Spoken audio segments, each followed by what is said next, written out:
Hey, I'm Jason Huls. I am a writer and film director, and I am in the Brooks basement. This is an insane collection. I haven't been down here in a while, and the collection has grown. So I'm going to take a look, and I'm going to show you some of the stuff I like. Yeah, first, right off the bat, I notice right here on the top shelf, you got to go with one of the all-time greats, voted the best movie of like the last 2,000 years, Mulholland Drive, David Lynch.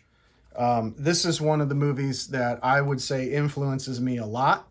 So if you see anything or read anything that I do and it's weird, you can partially blame David Lynch. This is an awesome movie. I actually have this Criterion version, and I really need to go back and watch it again because it's been a few years. And you're only seeing like a portion of this whole setup. I'm going to go with this. This one's just fun. So another horror, this is a horror film. Nicolas Cage, The Color Out of Space. They immediately got the cosmic horror and the Lovecraft vibe right. It looks great. Cage is totally unhinged. There are alpacas. You know, what more could you want? When we watched it, you know, there's the question of like, is this going to be so bad it's good? No, it's just good. I gotta go with Robert Eggers' The Witch.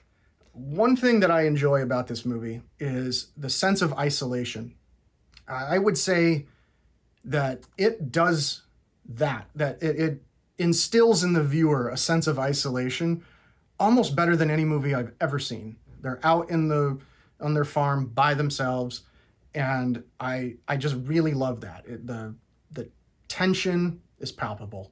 Turn your subtitles on the whole time. You're going to have to read, but it's a fun read. Let's see. I'm going to go over here. I'll be right back. Oliver Stone's U-Turn. This was, I remember seeing it in the theater. This was a lot of fun.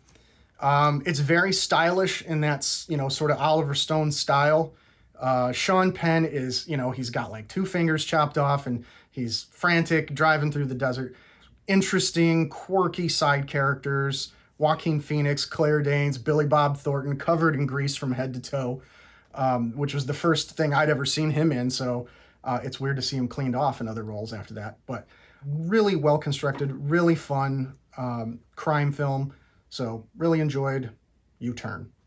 If anybody knows me, this one might be somewhat obvious. I'm going with The Big Lebowski. The best movie about bowling of all time. Sorry, it just is. This one has a special place in my heart because it was one of the earlier movies that I watched by the Coens, and I feel like it really got me into their greater body of work. I absolutely love the characters. You know, it's like when you're trying to come up with interesting characters and you want to give them a quirk, this movie is just the best example I can think of writing interesting, quirky characters. So I absolutely love this. I've watched this with friends. There was the first time I watched it with a friend of mine. He was laughing so hard that we had to rewind the movie constantly. Us actually rewind on VHS because he was laughing and he'd missed the joke that followed, and we'd have to rewind so we could see that joke. So it was just a great experience. So I think my final pick is going to be The Big Lebowski. I'm keeping all of the, but I'm borrowing Leonard Cohen Live in London. I'm a big fan of Leonard. I love his writing. I think he has just a very interesting perspective. So I'm excited to hear his concert video. Thanks for having me on. Love these movies, and I can't wait to see who comes down here next and tries to go through all this stuff.